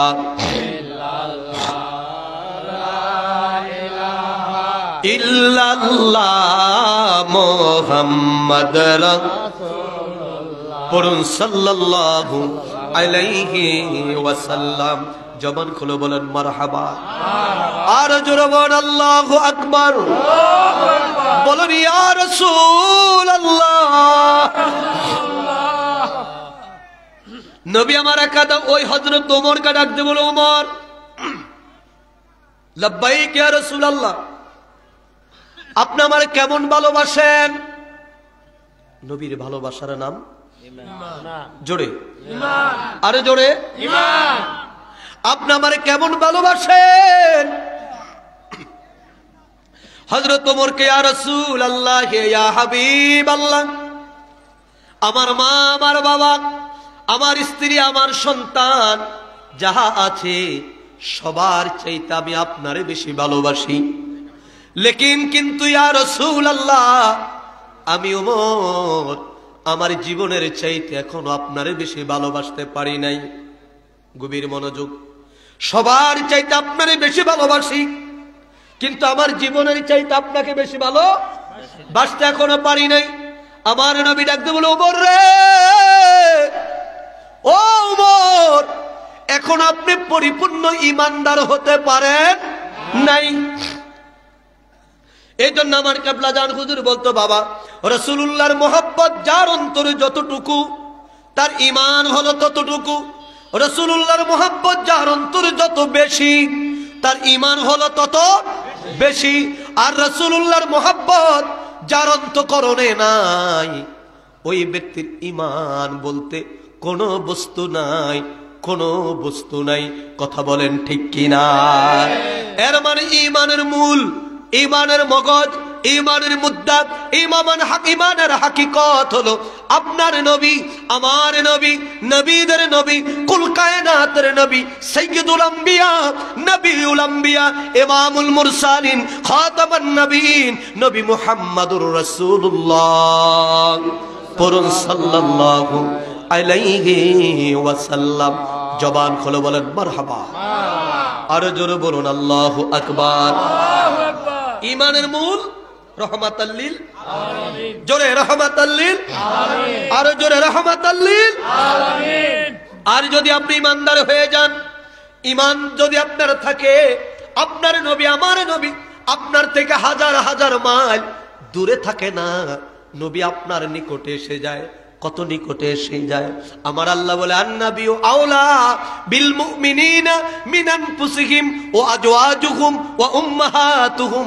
আমার আল্লাহ ডাক দিয়ে বলে, আন্নাবিয়্যু আওলা বিল মুমিনিনা মিন আনফুসিহিম, মুমিনের প্রাণের চাইতে অধিক প্রিয় যিনি, মুমিনের প্রাণের চাইতে অধিক নিকটে যিনি, তিনি হলো মুহাম্মাদুর রাসূলুল্লাহ সাল্লাল্লাহু আলাইহি ওয়াসাল্লাম। জবান খুলে বলেন মারহাবা। মুমিনের প্রাণের চাইতে আরো অধিক অধিক নিকটে। আন-নাবিয়্যু আওলা বিল মুমিনিনা মিন আনফুসিহিম ওয়া আজওয়াজুহুম ওয়া উম্মাহাতুহুম। প্রিয় ভাইয়ের আমার, এর মানে নবী আমার কাছে না দূরে? জবান খোলা বলেন, কাছে না দূরে? কত কাছে? যে প্রাণ বের হয়ে গেলে আপনার মৃত্যু হয়ে যায়, যে পাখিটা বের হয়ে গেলে আপনার মৃত্যু হয়ে যায়, যে রুহুটা বের হয়ে গেলে আপনি মরা লাশ হয়ে যান, যে রুহুটা বের হয়ে গেলে আপনার স্ত্রী আপনার আর একটা ঘন্টার জন্য আপনার পাশে 10টা মিনিটের জন্য শুইতে রাজি না। কথা বলেন ঠিক কিনা? যে রুহুটা বের হয়ে গেলে আপনার সন্তান আপনাকে ঘরে রাখতে চায় না, আপনাকে মসজিদের খাট এনে আপনাকে বাহিরে কুয়াশার মধ্যে পেলে রাখে। কথা বলেন ঠিক কিনা? যেই পাখিটা বের হয়ে গেলে, যে রুহুটা বের হয়ে গেলে, আপনার মন্ত্রী সাহেব বলে না, এমপি সাহেব বলে না, চেয়ারম্যান সাহেব বলে না, নেতা বলে না, আপনার লাশ হয়ে যায়। আমার আল্লাহ বলে ওই রুহুর সাথে আন্নাবিউ আওলা বিল মুমিনিনা মিন আনফুসিহিম, মুমিনের প্রাণের সাথে সম্পর্ক আমার নবী রহমাতাল লিল আলামিন। কথা বলেন ঠিক কিনা? এর মানে নবী দূরে না কাছে? আরো জোরে বলেন, দূরে না কাছে? মুমিনের কাছে। আর মুনাফিকের জন্য নবী অনেক অনেক অনেক দূর। সোনার মদিনা বহু দূরে, কিন্তু মদিনাওয়ালা আমার অন্তরে। বলেন, কিন্তু মদিনাওয়ালা আমার অন্তরে। সোনার মদিনা বহু দূরে, কিন্তু মদিনাওয়ালা আমার অন্তরে। বলেন, কিন্তু মদিনাওয়ালা আমার অন্তরে। ওগো জেগিয়েছে একেবার সোনার মদিনা, তার জীবনে আর তো কোনো দুঃখ রইল না। জবান খুলে বলেন মারহাবা। ওগো জেগিয়েছে একেবার সোনার মদিনা, তার জীবনে আর তো কোনো দুঃখ রইল না। বাবা, তার জীবনে আর তো কোনো দুঃখ রইল না। আমার অন্তর জুড়ে মদিনায় আছে রে, অন্তর জুড়ে মদিনায় আছে রে। মদিনা মদিনা বলে জিকির করে রে, আল্লাহ মদিনা মদিনা বলে জিকির করে রে। জবান খোলো, বলেন মারহাবা। আর জোরে বলেন আল্লাহু আকবার। বলুন ইয়া রাসূলুল্লাহ। ওই নবী আমরা চাই কি চাই না? যিনি আমার কবরে থাকবেন। কথা বলেন না? কবরে আসবেন, আমার মিজানে থাকবেন, আমার ফুলসারাতে থাকবেন।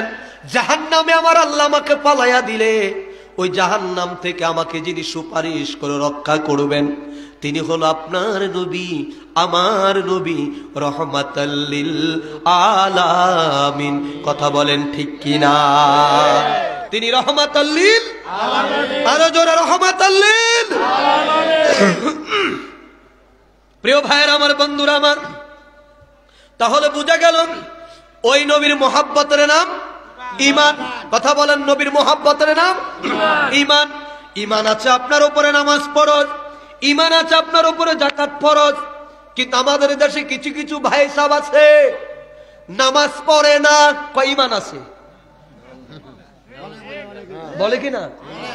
কিছু তরিকতপন্থী নামের কিছু ভাটপার শয়তান আছে, যাদের দ্বারা আজকে তরিকতপন্থীরা আজকে বিপদগ্রস্ত হয়েছে, আজকে সমালোচনার মধ্যে পড়েছি। কিরে ভাই নামাজ পড়েন না কা? ভাই মিয়া, নামাজ তো পড়লাম, ঈমান ঠিক আছে। কথা কর না। যদি তোমার ঈমান ঠিক থাকে তাহলে তুমি কেন বোঝো না নামাজ পড়া তোমার উপরে ফরজ? কথা বলেন না? নামাজ আমার আল্লাহ মুনাফিকের উপর ফরজ করে নাই। নামাজ আমার আল্লাহ মুনাফিকের উপর ফরজ করে নাই।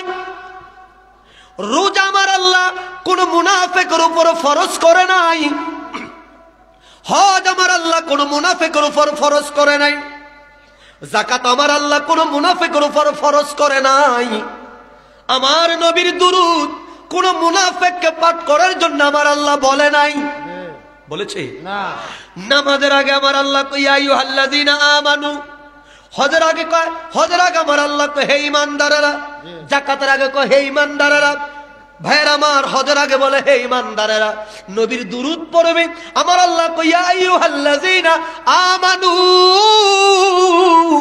হে ইমানদারেরা সাল্লু আলাইহি ওয়া সাল্লিমু তাসলিমা, হে ইমানদারেরা তোমরা আমার হাবিবের উপর দুরূদ পড়ো, আমার হাবিবরে তোমরা সালাম দাও। আল্লাহু আকবার। জোরে জোরে জোরে জোরে। কষ্ট হচ্ছে না, ঠিক, শীত আছে ঠিক আছে, কিন্তু কষ্ট হচ্ছে। গভীর মনোযোগ।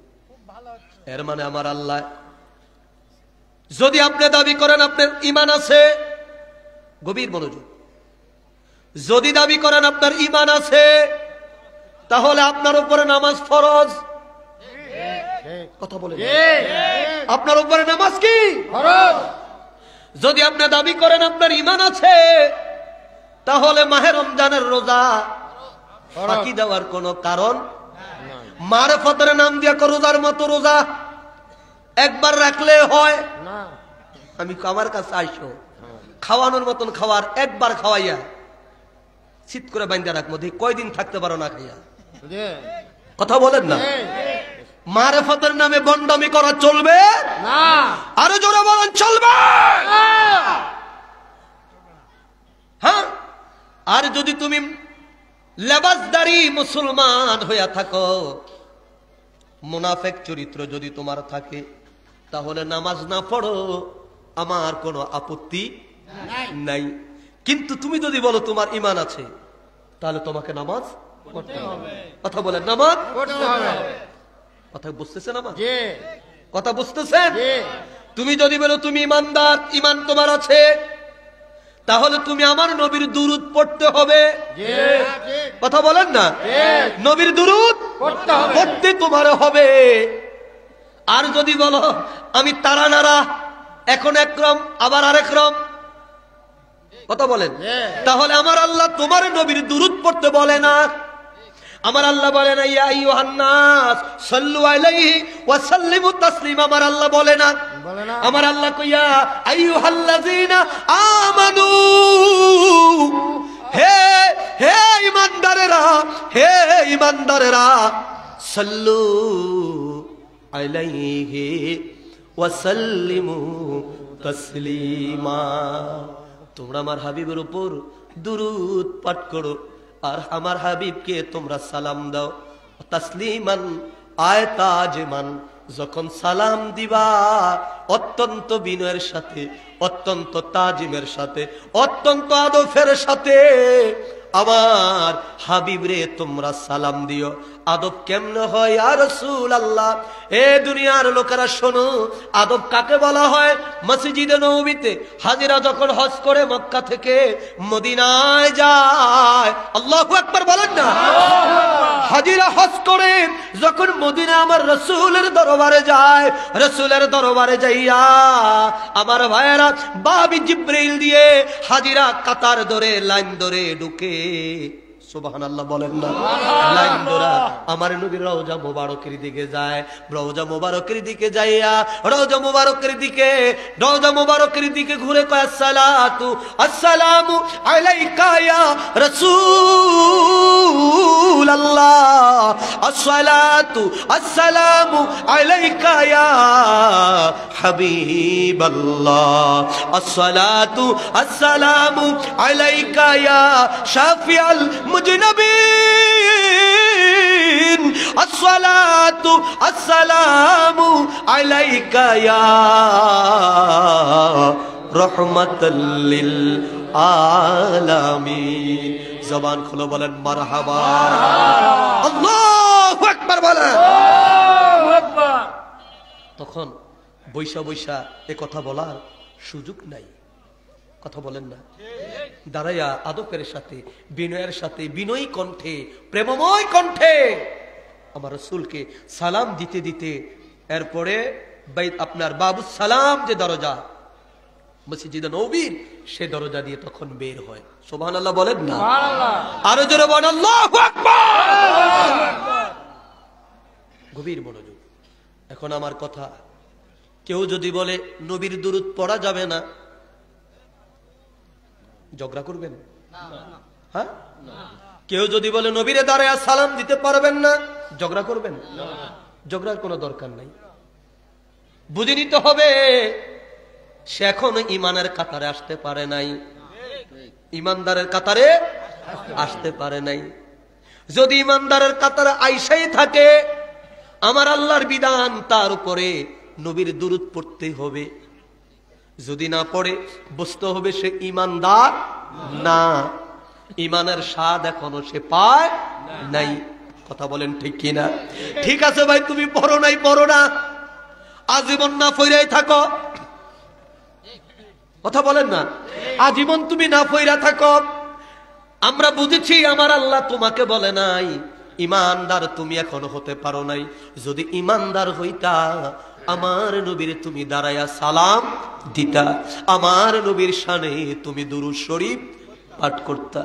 এখন আসে আমাদের দেশে আরেক শ্রেণী আছে, সুর দিয়া পড়া যাবে না, বলে কি বলে না, কয় সুর দিয়া আল্লাহুম্মা সাল্লি আলা সাইয়্যিদিনা মাওলানা মুহাম্মদ ওয়া আলা আলি সাইয়্যিদিনা মাওলানা মুহাম্মদ। এরকম সুর দিয়ে পড়া যাবে না।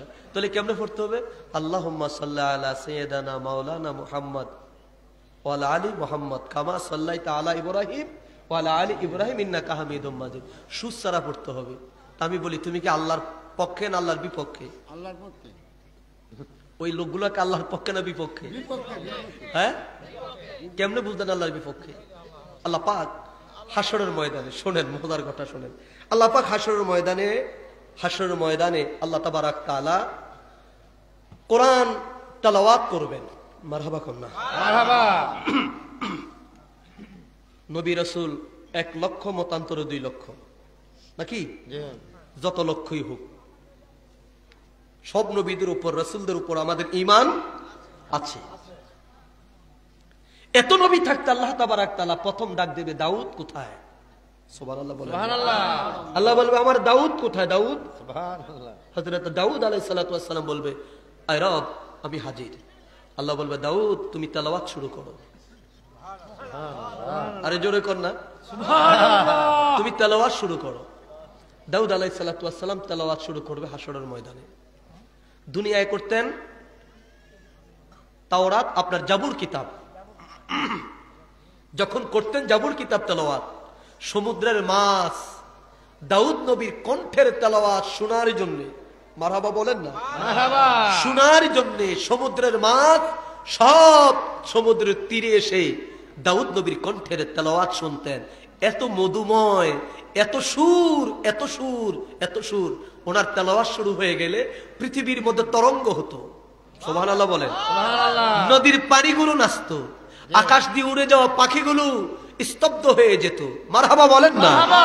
মাটিগুলো লাফালাফি করতে শুরু করত। কেন? তার কণ্ঠ মোবারক এত শ্রুতি মধুর ছিল। মারহাবা বলেন না। তেলাওয়াত শুরু করবে হযরত দাউদ আলাইহিস সালাতু ওয়াস সালাম। হযরত দাউদ আলাইহিস সালাতু ওয়াস সালাম যখন তেলাওয়াত করবেন হাশরের ময়দানে,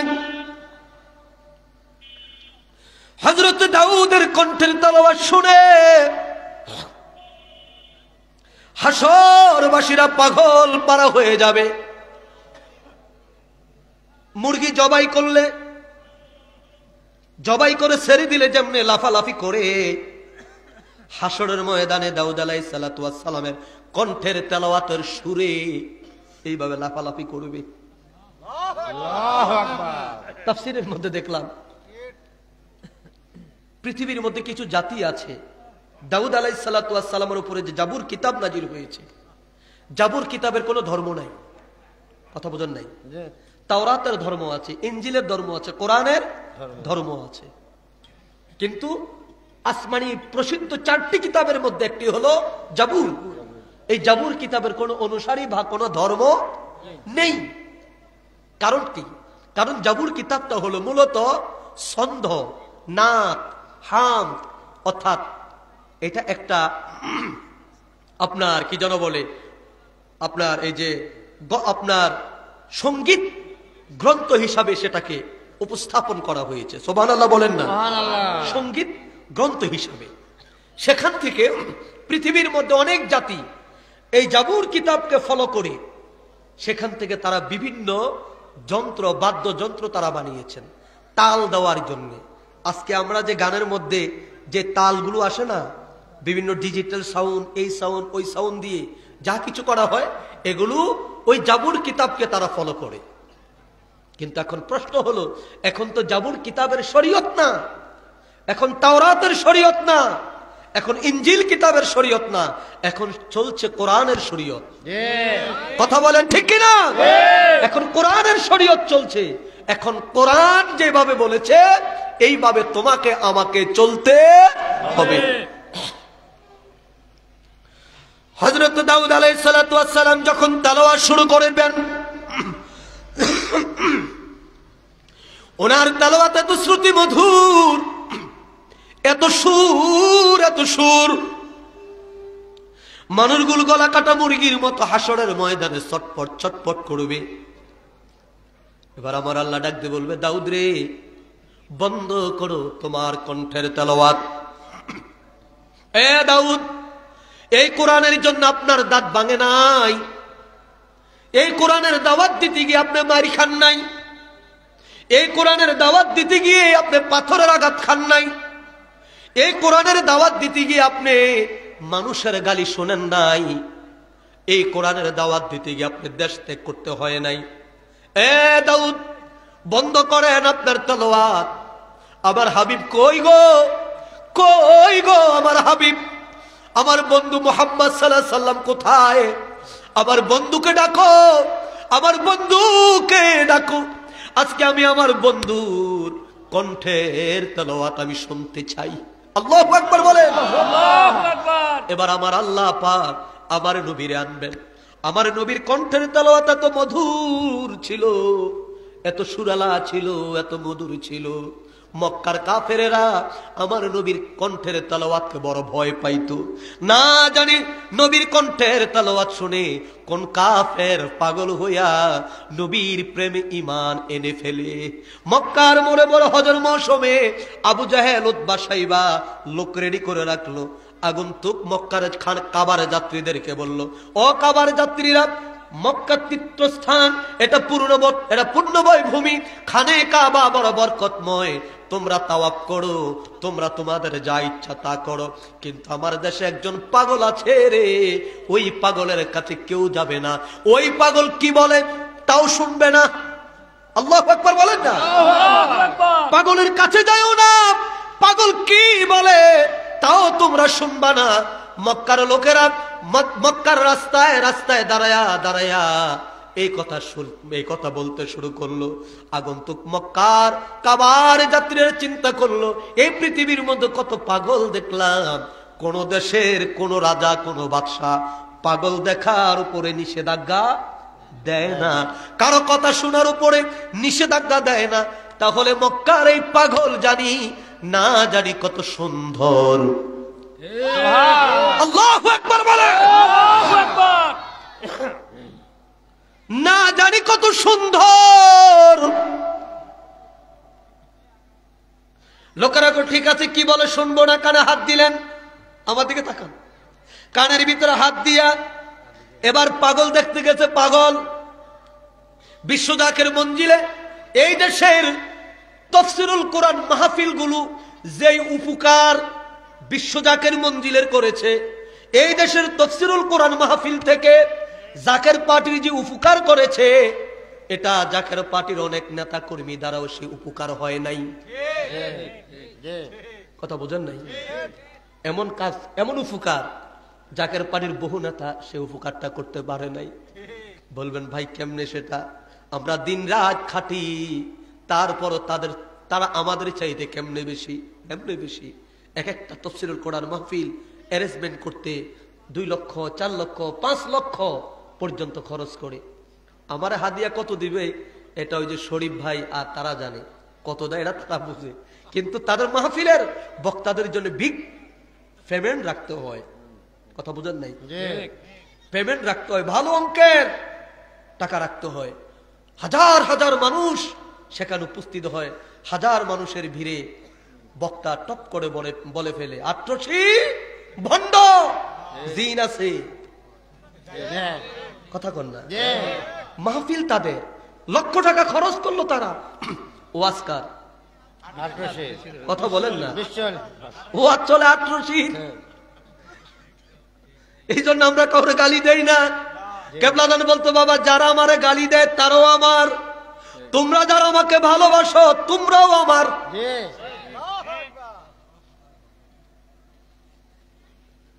বহু রঙের মানুষ তো দেখলেন, জিন তো দেখলেন না।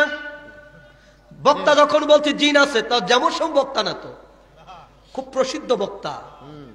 যখন বলে আট্রসি জিন আছে, আমাদের দেশে কিছু যুবক টাইপের কিছু ছেলেরা আছে, দুষ্ট টাইপের, চিন্তা করে যদি একটারে যাই ধরতে পারি। এই জিন দেখার জন্য হাজার টাকা খরচ করা আট্রসি চলে যায়। কথা বলেন না? এই জিন দেখার জন্য হাজার টাকা খরচ করা আট্রসি চলে যায়। বক্তা আট্রসি নারী পুরুষ একসাথে নাচে। যুবক মনে মনে তাইলে তো ভালোই হয়েছে, একটু ফুর্তি করে আই। এই একটু ফুর্তি করার জন্য হাজার টাকা খরচ করে বিশ্বজাকের মঞ্জিলে চলে যায়। যায়া দেখে জিন খুঁজে পায় না, বরঞ্চ এমন কিছু সেখানে পায়। রাতের যখন 3টা বেজে যায়, 3টা যখন বেজে যায়, মাইকে টোকা দিয়ে কোরআন তেলাওয়াত শুরু হয়। আর আমার আল্লাহর 3 নাম ধরে ডাকে, ইয়া আল্লাহ, ও ইয়া রহমান,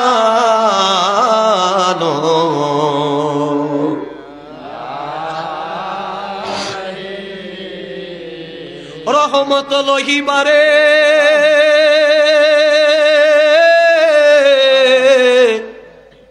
রহমত লহিবারে, ভান্ডার ধার খোলা পে, লোট ধন মন ভরে, উঠো উঠো বাইবন সবে, রহমত লহিবারে। আল্লাহু আকবার। এই পাগলের কণ্ঠে, ওই যুবকদের কণ্ঠে আপনাদের সমাজে যারা বকাটে, দুষ্টামি করতে গিয়ে তাদের অন্তরে প্রেমের এশক সৃষ্টি হয়, প্রেমের তীর সেখানে লেগে যায়। আসার পরে তখন আর আট্রসির দুর্নাম তারা বলে না, তখন ওই খারাপ মানুষটা, ওই যুবকটা ভালো হয়ে যায়। তাদের মুখ দিয়ে আট্রসির প্রচার শুরু হয়। কথা বলেন ঠিক কিনা? এই জন্য বলি, এই দেশের তাফসীরুল কোরআন মাহফিল গুলো আমাদের অনেক অনেক উপকার করেছে। আপনারা ভালো ভালো বক্তা আনবেন এবং প্রয়োজনে একটা স্লিপ ধরাইয়া দিয়েন, আট্রসির জিনের কথা কিছু বইলেন। কথা বোঝেন নাই? আট্রসির জিনের কথা কিছু বক্তারে বইলেন, কিছু বইলেন, বলতে থাকেন। কাবার যাত্রীরা কানে আঙ্গুল দিল, মনে আছে তো? আঙ্গুল দিয়ে এবার পাগল দেখতে যাচ্ছে। পাগল কি? আমার নবী পাগল? কথা বলেন না? আমার আল্লাহ বলে, ওয়ামা সাহিবুকুম বিমাজনুন,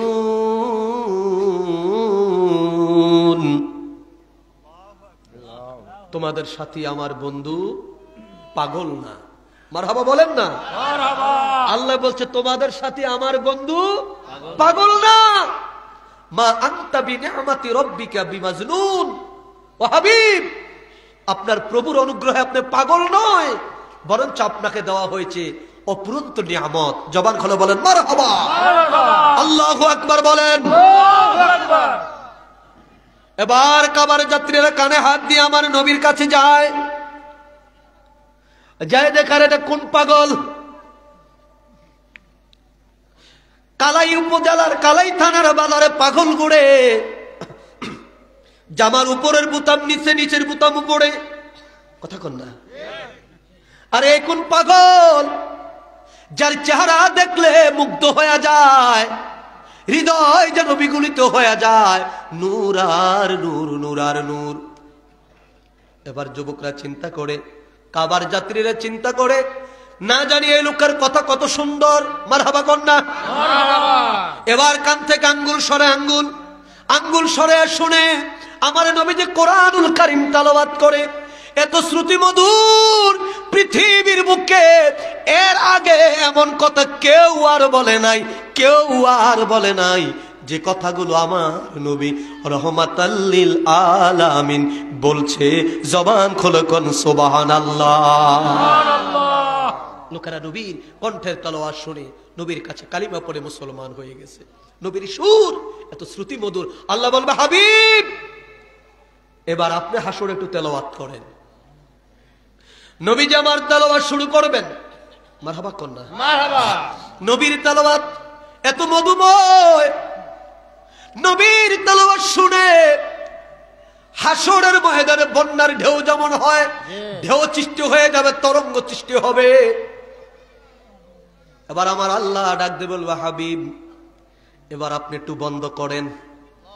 মারহাবা বলেন না, মারহাবা। আপনি একটু বন্ধ করেন গো হাবিব, আমি আল্লাহ আজকে নিজে আমার বান্দাদের একটু তেলাওয়াত শোনাইতে চাই। আমি আল্লাহ একটু শুনাইতে চাই। কষ্ট হচ্ছে? এবার আমার আল্লাহ তেলাওয়াত শুরু করবেন। বিসমিল্লাহির রহমানির রহিম। আনার রহমান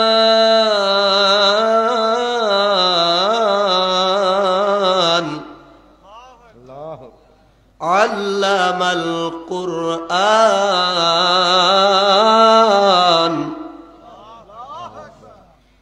খলাকাল ইনসানা আল্লামাহুল বায়ান। এবার আমার আল্লাহ তেলাওয়াত শুরু করবে সূরা আর রহমান। আল্লাহ বলবে, আনার রহমান। আমরা বলি আর রহমান, তিনি পরম দয়ালু। আল্লাহ বলবে, আমি রহমান, আমি দয়ালু। আল্লাহু আকবার বলেন। আল্লাহু আকবার। আল্লাহ তেলাওয়াত শুরু করে দিবেন। এবার আল্লাহ তেলাওয়াত শুনে হাসরের ময়দানে হায়রে লাফালাফি, মারহাবা কন্যা, হায়রে লাফালাফি, মানুষ পাগল হয়ে যাবে। আল্লাহ বন্ধ করবেন। এবার হাসরের ময়দানে আন্দোলন শুরু হবে, বন্ধ হবে না। জান্নাত চাই না, জান্নাত চাই না, শুধু আপনার তেলাওয়াত শুনতে চাই, আপনার তেলাওয়াত শুনতে চাই। জবান খুলে বলেন মারহাবা, মারহাবা। সেই কোরআনুল কারীমের তেলাওয়াত আমাদের পড়া দরকার আছে না নাই? আছে। আরে জোরে বলেন, আছে না নাই? আছে। তাই জাকের পার্টি মহামান্য চেয়ারম্যান মহোদয় আগামী ফেব্রুয়ারির ৮, ৯, ১০, ১১ 4 দিন বিশ্ব জাকের মঞ্জিলে ইসলামী মহাসম্মিলন, বিশ্ব ইসলামী মহাসম্মিলনের ডাক তিনি দিয়েছেন। আলহামদুলিল্লাহ বলেন। আলহামদুলিল্লাহ। সেখানে বিশ্বের বহু দেশ থেকে ইসলামী স্কলারগণ আসবেন। ইতিমধ্যে আমার সাথে কথাও হয়েছে, আন্তর্জাতিক অনেক কারি থাকবে। মারহাবা বলেন না, মারহাবা। সেই বিশ্ব ইসলামী মহাসম্মিলনে তারা কোরআন তেলাওয়াত করবেন। বড় বড় ইসলামিক স্কলারগণ আসবেন, তারা সেখানে কোরআনের তাফসীর পেশ করবেন, কোরআনের আলোচনা তারা করবেন। সেখানে দুরুদ মুস্তাফা, নবীজির শানে দুরুদ শরীফ পাঠ করা হবে। সেখানে মিলাদে মুস্তাফা, আমার নবীর শানে মিলাদ শরীফ পাঠ করা হবে। জিকির ইলাহি, আমার আল্লাহর জিকির করা হবে। 5 ওয়াক্ত নামাজ হবে অব্যাহতভাবে। 4টি দিন ধরে অব্যাহতভাবে জিকির, নামাজ, কোরআন তেলাওয়াত, মিলাদ, কিয়াম, বয়ানের মাধ্যমে এই অনুষ্ঠান চলবে। বিশ্বের লক্ষ লক্ষ মানুষ, মারহাবা বলেন না, মারহাবা। বিশ্বের লক্ষ লক্ষ মানুষ সেই ইসলামী মহাসম্মিলনে সমবেত হবে, ঐক্যবদ্ধ হবে। সেই শান্তির সমাবেশে, সেই বিশ্ব ইসলামী মহাসম্মিলনে আপনাদের যাওয়া দরকার আছে না নাই? আরো জোরে বলেন, আছে না নাই? সেখানে লক্ষ লক্ষ মানুষের মেহমানদারির ব্যবস্থা রয়েছে। আমাদের একটি বৈশিষ্ট্য আছে, জাকের পাড়ির একটি বৈশিষ্ট্য আছে। সেই বৈশিষ্ট্য কি? যেখানে প্রোগ্রাম হয় সেখানে মেহমানদারির ব্যবস্থা হয়। কথা বলেন না? এটা আমার রাসূলুল্লাহ সুন্নাত, এটা আমার রাসূল পাক সাল্লাল্লাহু আলাইহি ওয়াসাল্লামের সুন্নাত। রাসূলের দরবারে প্রশ্ন করা হলো, ইয়া রাসূলুল্লাহ খায়রুল ইসলাম, ইসলামের মধ্যে উত্তম কাজ কি? রাসূল বলে, ক্বালা তুতঈমুত তাআম, ইসলামের মধ্যে উত্তম কাজ হলো মানুষের মেহমানদারি করা। বিশ্ব জাকের মঞ্জিলে এই যে আপনাদের এলাকা থেকে কাফেলা যায়, বাদ যায়, এই কাফেলার মধ্যে আলাদা আলাদা হান্ডি পাতিল থাকে নাকি? হান্ডি পাতিল থাকে না। লক্ষ লক্ষ মানুষের রান্না বান্না শেখানো হচ্ছে। এই আপনাদের বগুড়া, জয়পুরহাট এবং রংপুরের আপনাদের আলুর চাষটা হলো প্রধান, ঠিক না? আপনাদের দেওয়া, আপনাদের ক্ষেতের আলু, মারহাবা বলেন না? আপনাদের ক্ষেতের আলু, এই আলু সেখানে আলু দিয়ে, সাথে গরুর গোশত দিয়ে, খাসির গোশত দিয়ে, সেটাকে কালাম ফাতিহা শরীফ পাঠ করে ওযুর সাথে এরপরে রান্না করা হয়, তাবারক পাক করা হয়।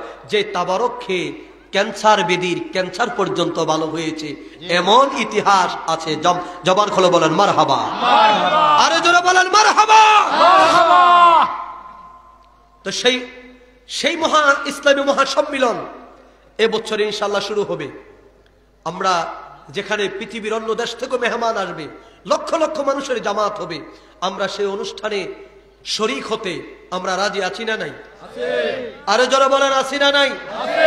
আপনারা যেভাবে আলুর ক্ষেত আপনারা করেন, চাষাবাদ আপনারা করেন, আপনাদের 1 বিঘা 2 বিঘা 5 বিঘা 10 বিঘা 100 বিঘা পর্যন্ত আলুর চাষ আপনারা করেন। আপনাদের ক্ষেতের আশেপাশে মনের পর মন আলু নষ্ট পর্যন্ত হয়ে যায়, ঠিক না? নষ্ট পর্যন্ত হয়ে যায়।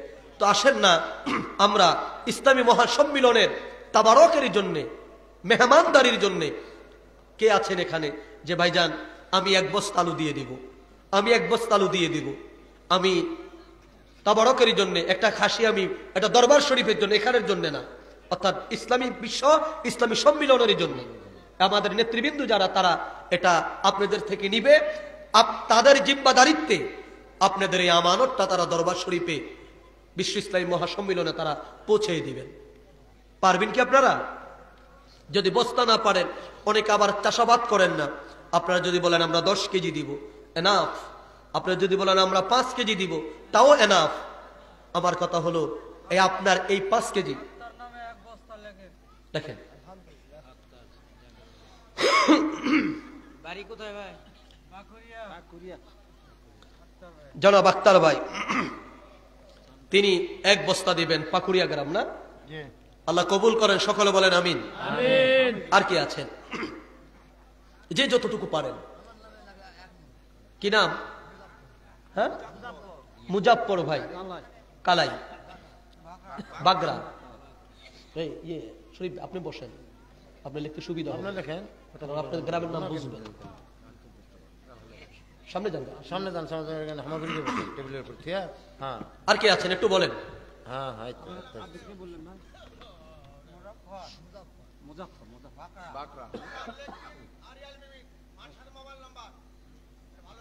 আর কেউ আছেন যে যতটুকু পারেন?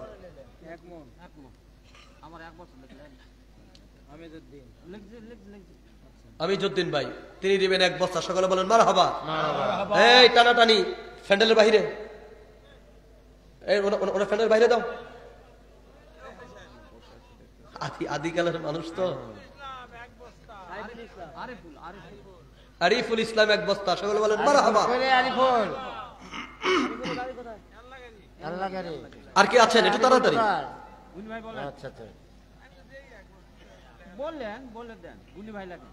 গনিবে 1 বস্তা।